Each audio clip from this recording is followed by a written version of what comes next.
ముందుగా ఇక్కడికి విచ్చేసిన ఆత్మబంధువులందరికీ కూడా నా యొక్క ఆత్మ నమస్కారాలు తెలియజేసుకుంటున్నాను. మన గురువైన బ్రహ్మర్షి పితామహ పత్రిజీ గారికి, అలాగే మన స్వర్ణమాల అమ్మకి వేల కృతజ్ఞతలు తెలియజేసుకుంటున్నాను. నా పేరు వచ్చేసి సునీత, నాది రాజన్న సిరిసిల్ల.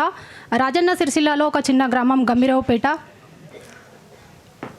నేను ధ్యానంలోకి వచ్చి ఒక 4 years అవుతుంది. అసలు ధ్యానంలోకి ఎందుకు వచ్చాను అని అంటే, నేను ముందుగా ఒక పేపర్ ద్వారా ఒక ఎక్స్పెరిమెంట్ చేసి చూపిస్తాను మీకు. ఇది ఒక నార్మల్ పేపర్, ఇది ఒక సాధారణమైన పేపర్. ఈ పేపర్కి ఇప్పుడు ఈ పేపర్ ఒక మనిషి అనుకుంటే, మామూలు మనిషి, సాధారణమైన ఒక మనిషి. ఈ మనిషికి ఒకరోజు కష్టాలు వచ్చినాయి, అప్పుల బాధ, ఏడుపు, ఈర్ష, ద్వేషం, అన్నీ ఒకటి కాదండి, చెప్తే చాలా ఉంటాయి. జస్ట్ నేను ఒక 2-3 మాటల్లోనే చెప్పేశాను. కానీ ఇది నార్మల్గా ఉన్న పేపరు కాస్త మొత్తం కూడా ఇలా అయిపోయిందండి. ఇలా అయిపోయిన పేపర్ని మనం ఏం చేస్తామంటే, మన కాలి కింద ఉంటే తొక్కేసుకుంటూ వెళ్ళిపోతాం. అది కాలి కింద ఒక చిత్తు కాగితంలా ఉంటుందండి. అదే చేతిలో ఉంటే ముందట డస్ట్బిన్ కనిపిస్తే డస్ట్బిన్లో వేసిస్తాం. అది అప్పుడు డస్ట్బిన్కి మాత్రమే అంకితం అవుతుంది. కానీ ఈ పేపర్ అనేది నా లైఫ్ అనుకుంటే, నా లైఫ్లో వచ్చిన నా కష్టాలండి ఇవన్నీ కూడా.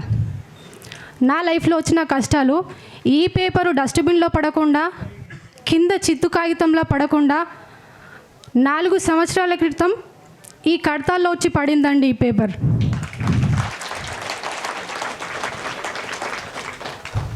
కడతాలకి ఎలా రావాలో తెలియదు, ధ్యానం అంటే తెలియదు. ఈ స్థితిలో ఉన్న నేను ఒక పొజిషన్కి రావాలి అంటే చెప్పేవాళ్ళు ఎవరు లేరు. ఇలాంటి మాస్టర్స్ ఎక్కడ ఉంటారో కూడా నాకు తెలియదు. ఒకరోజు నేను ఇంట్లో ఉండి టీవీ ఆన్ చేసుకొని ఛానల్స్ మారుస్తుంటే పిఎంసి ఛానల్ అనేది ఓపెన్ అయిందండి. ఆ పిఎంసి ఛానల్లో శ్వాస మీద ధ్యాస అని ఒక ప్రోగ్రాం జరుగుతుంది. అది కూడా ఇలాంటి ఉత్సవాల ప్రోగ్రామే జరుగుతుంది. లైవ్ ప్రోగ్రామ్ అనేది వస్తుంది. నేను చూస్తున్నాను. నేను దాని తర్వాత ఏమైందంటే, నేను కూడా మెడిటేషన్ చేస్తే నా ప్రాబ్లమ్స్ కూడా క్లియర్ అవుతాయా అని అనుకున్నాను. సర్లే అని అలా మెడిటేషన్ చేశాను.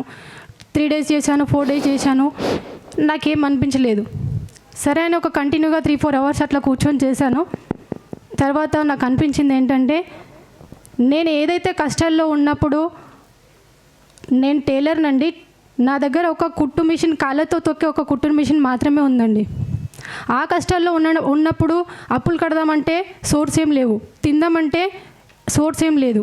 సో ఆ సిచ్యువేషన్లో నాకు ఏదైతే అవసరమైందో దానికోసం మాత్రమే నేను మెడిటేషన్ చేశానండి. చేసినప్పుడు ఇప్పుడు మా ఇంట్లో ఒక మిషన్ 20,000 అండి. ఆ మిషన్స్ వచ్చేసి నా దగ్గర ఒక 6 machines ఉన్నాయండి. సో దాంతోపాటు ఇంకా మామూలు మిషన్స్ కూడా ఉన్నాయండి. ఇప్పుడు మా ఊర్లో ఒక పెద్ద, అంటే నన్ను గుర్తించే అంతగా ఒక బొటిక్ అనేది రన్ అయిందండి.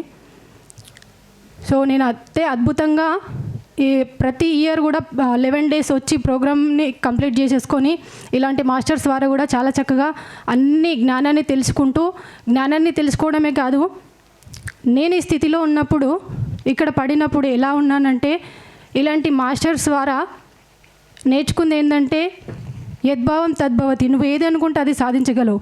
మరి నేను ఏదనుకుంటే అది సాధించగలను అంటే, నాకు ఇక్కడ ఉన్న ల్యాండ్ మొత్తం కొనాలని ఉంది, కానీ అది సాధ్యమైంది కాదు. నాకేది అవసరమో అది మాత్రమే కావాలి. సో నేను రోడ్డు మీద పడినప్పుడు ఉండడానికి ఇల్లు లేదండి, కానీ నేను రెంటింట్లో ఉన్నాను. రెంటింట్లో ఉన్నప్పుడు ఇక్కడ నేను ధ్యానం నేర్చుకున్నాను, ఎవరితో ఎలా మాట్లాడాలో నేర్చుకున్నాను, ఎవరితో ఎలా ఉండాలో నేర్చుకున్నాను, అన్నీ నేర్చుకున్నాను.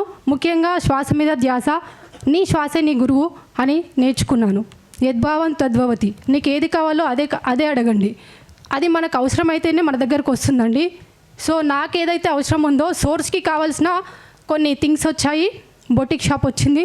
దాని తర్వాత నేను 1 year బ్యాక్ 12 lakhs పెట్టి ఒక ల్యాండ్ తీసుకున్నానండి. ల్యాండ్ తీసుకున్నాను.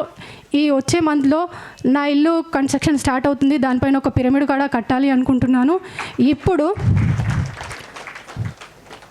ఇది ఏదైతే సమస్యలతో అన్ని కుంగిపోయి ఉన్నదో, నేను ఎక్కడైతే ధ్యానం పట్టుకొని నిలబడినానో ఇప్పుడు నా స్థితి ఇదండి. ఇప్పుడు నేను స్టాండ్గా ఉన్నాను. నా ఫస్ట్లో చూపించినప్పుడు ఈ పేపర్ అనేది అటు ఇటు డౌన్ అయిందండి. అన్నీ నేర్చుకున్న తర్వాత నేను ఇప్పుడు ఇది అండి. ఇంకొకటి ఏంటంటే ఒక చిన్న మాట చెప్తాను. భగవద్గీత అనేది నేను నేర్చుకున్నానండి. ప్రకాష్ సార్ ద్వారా నేర్చుకున్నాను. నేను నేర్చుకోవడమే కాకుండా చిన్నపిల్లలకి ఎలా నేర్పియాలో సార్ ద్వారా నేర్చుకున్నాను. సార్ ద్వారా నేర్చుకొని మా ఊర్లో ప్రతి ఒక్క చిన్నపిల్లల్ని కూడా తీసుకొని మా ఇంట్లో పెట్టుకొని ప్రతి సండే సాటర్డే ఎప్పుడైతే హాలిడేస్ ఉంటాయో అప్పుడు నా ఇంటికి తెచ్చుకొని పిల్లలందరినీ కూర్చోబెట్టుకొని భగవద్గీత నేర్పిస్తున్నానండి.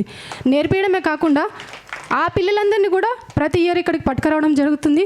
వాళ్ళకి కూడా ఈ విద్యలన్నీ అందించడం జరుగుతుంది. కేవలం ఇలాంటి మాస్టర్స్ మనకి దొరకడం వల్లనే.